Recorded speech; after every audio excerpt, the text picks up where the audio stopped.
na kusababisha vifo vya watu 3 na majeruhi 15.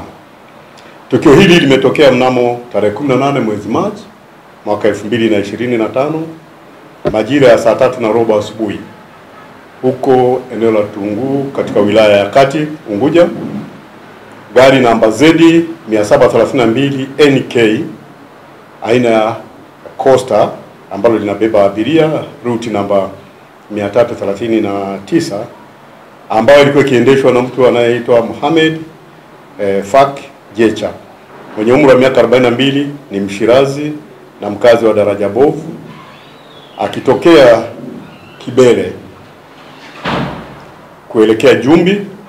Gari hiyo akiendesha kwa spidi kubwa na ikamshinda kuimiliki kiasi cha kuhama njia kutoka kwenye njia inayokwenda mjini, ikahamia upande wa pili na kugonga gari ya mizigo aina ya Kenta yenye namba ZD 578 GB ambayo ilikuwa inaendeshwa na mtu anaitwa Maulidi Musa Makame mwenye umri wa miaka 46, ni Mshirazi na mkazi wa Magogoni, mkoa Mjini Magharibi.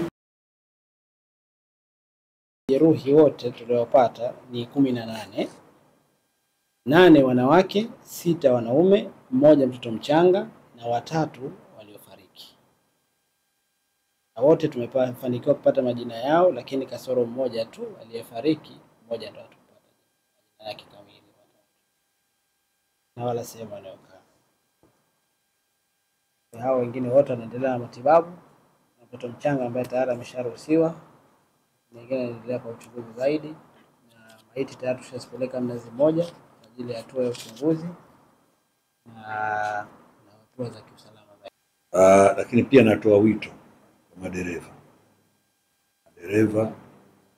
kujiepusha na ajali hizi ambazo zinaweza kuepukika, kwa sababu ukiangalia eneo ambalo limetokea ajali si eneo la kutokea ajali.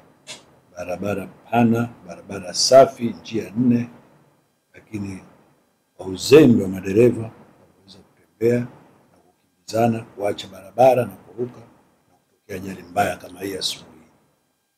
Kwa hiyo natoa wito kwa madereva waweze kutumia barabara vizuri. Kuna sababu yoyote ile ya kusema zitokea ajali kama hizi ambazo zinaweza kuepukika. Matokeo yake yanagharimu maisha ya watu wengine ambao walikuwa ni watu ambao ni tegemezi za familia zao. Kwa hiyo sisi kama serikali tutaendelea tena kutoa pole sana kwa majeruhi na kuwapongeza madaktari. Mmoja kati ya waliopata ajali ambaye anahudumiwa kwa sasa, lakini sihaba nashukuru Mungu kwamba tumepata huduma vizuri, tumepokelewa vizuri wakati tunafika hapa na wagonjwa wetu. Pia tunashukuru serikali kwa kutuangalia sana tunapokuwa kwenye kipindi kama hiki cha ibada ya usiku.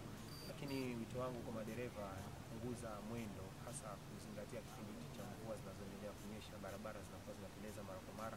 Kwa hiyo wito wangu tuwe na tahadhari sana, tufuate sheria za barabarani ili kupunguza wimbi la ajali. Mwendo barabarani ili kupunguza wimbi la ajali. Tunaweza kuchomoza mara kwa mara.